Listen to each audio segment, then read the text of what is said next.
এইটা কোনো ব্লগ না, জাস্ট বাংলাদেশের দেশি মায়েদের প্রেসার কুকারে রান্নার বর্তমান অবস্থা দেখানোর জন্য ভিডিওটা করলাম। এই হচ্ছে প্রেসার কুকারের রান্না। মানে প্রেসার কুকার ঠিকই আছে, কিন্তু এটার কোনো বাস্তবিক কোনো কাজ নাই, জাস্ট ঢাকনা দিয়া প্রেসার কুকার রান্না চলতেছে। এই হচ্ছে অবস্থা। ওকে, এইটা কোনো ব্লগ না, জাস্ট বাংলাদেশের দেশি মায়েদের প্রেসার কুকারে রান্নার বর্তমান অবস্থা দেখানোর জন্য ভিডিওটা করলাম। এই হচ্ছে প্রেসার কুকারের রান্না।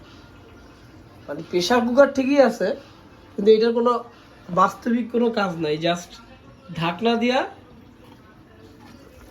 প্রেসার কুকার রান্না চলতেছে। এই হচ্ছে অবস্থা। ওকে।